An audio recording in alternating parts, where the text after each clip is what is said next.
Hello everyone, myself Dr. A.D. Khilji, Director Gastro Care Hospital, Kotak, Rajasthan. आज जो मैं topic आपके साथ डिस्कस करना चाह रहा हूँ बहुत ही कॉमन टॉपिक है, जिसको कि आम भाषा में टेक्निकली वी से इट हेमेटोचीजिया, बट आम भाषा में बोलते हैं लैट्रिन के रास्ते खून आना, यानी कि खूनी रस, जो बहुत ही कॉमन है एंड कई बार अंडर डायग्नोस्ड भी है। ये बहुत ही कॉमन चीज है। हमारे ओपीडी में भी काफी पेशेंट्स आते हैं, सर लैट्रिन के रास्ते खून आ रहा है, मुझे लगता है पाइल्स है, आप दवा दे दीजिए, बट ऐसा नहीं है। अगर किसी को लैट्रिन के रास्ते खून आ रहा है तो पाइल्स के अलावा भी बहुत सारी चीजें ऐसी होती है जो कि अंडर डायग्नोज होती हैं, जो कि इग्नोर्ड होती हैं। हम आज बात करेंगे कि जो लैट्रिन के रास्ते खून आता है, जिसको कि इंग्लिश में टेक्निकली हेमेटोचीजिया बोलते हैं, वो क्यों होता है और उसका ट्रीटमेंट क्या है। तो मोटे तौर पे हम बात करें, सबसे कॉमन रीजन तो पाइल्स ही है, यानी कि हीमोरॉइड्स।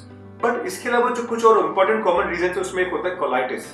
कोलाइटिस को और फर्दर एलोबरेट करते हैं, उसको बोलते हैं इन्फ्लेमेटरी बाउल डिजीज, यानी कि अल्सरेटिव कोलाइटिस, जिसकी वजह से आंत में जगह जगह छोटे से बड़े महीन छाले हो जाते हैं और उसकी वजह से पेशेंट को लैट्रिन के रास्ते खून आता है। और ये बहुत ही कॉमन स्टोरी है, पेशेंट्स जांचें नहीं करवाता है, वो पाइल्स का ट्रीटमेंट लेता रहता है। और इनफैक्ट कितनी बार ऐसे लोग पाइल्स के ऑपरेशन भी करा लेते हैं, उसके बाद भी उनको प्रॉब्लम रहती है। ऐसा क्यों होता है? क्योंकि उनको पाइल्स था ही नहीं, उनको प्रॉब्लम थी कोलाइटिस की, यानी कि आईबीडी की।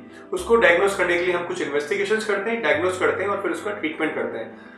अगर किसी को ब्लीडिंग पीआर यानी कि ब्लीडिंग पर रेक्टम है, तो अपने को पूरे इन्वेस्टिगेट करना जरूरी है। Because apart from piles, colitis, fissure में कई बार ब्लीडिंग हो जाता है। Then there can be rectal polyps. Polyps यानी कि छोटी छोटी गिरहाने होती हैं आंत के अंदर, उसमें से ब्लीडिंग होती है। देन कैन बी डाइवर्टिकुलाइटिस, आंत के अंदर आउट पाउचिंग्स हो जाती है, आउट पाउचिंग्स हो जाती है, उसके अंदर से भी ब्लीडिंग हो सकती है।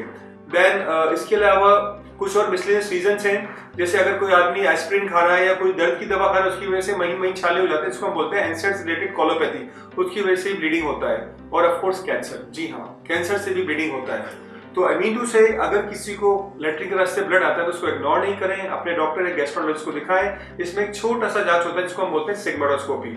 हम लैट्रिन के रास्ते दूरबीन से अंदर देखते हैं, अंदर छाले हैं, पाइल्स है, पॉलिप है या गिठान है। अगर गिठान है तो बायोप्सी लेते हैं, पॉलिप है तो उसको हम उसी वक्त एंडोस्कोप से निकाल सकते हैं। और अगर कोलाइटिस, उसका ट्रीटमेंट चलता है। हर वो व्यक्ति जिसको लैट्रिन के रास्ते खून आ रहा है, यानी कि हेमेटोचीजिया हो रहा है, उसको पाइल्स नहीं होता है। There are multiple things which can happen apart from piles, so this is very important. अगर आपका डायग्नोसिस बन गया है piles, then you can go for your surgery, for your medical therapy. अगर आपको कोलाइटिस है तो कोलाइटिस में मेडिकल थेरेपी चलेगा।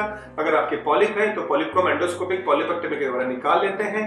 और अगर आपको मैलिग्नेंसी है तो उसका पूरा स्टेजिंग होता है, बायोप्सी लिया जाता है और अकॉर्डिंगली ट्रीटमेंट होता है। This is just my short and sweet message to you कि please don't ignore bleeding PR, यानी कि हेमेटोचीजिया।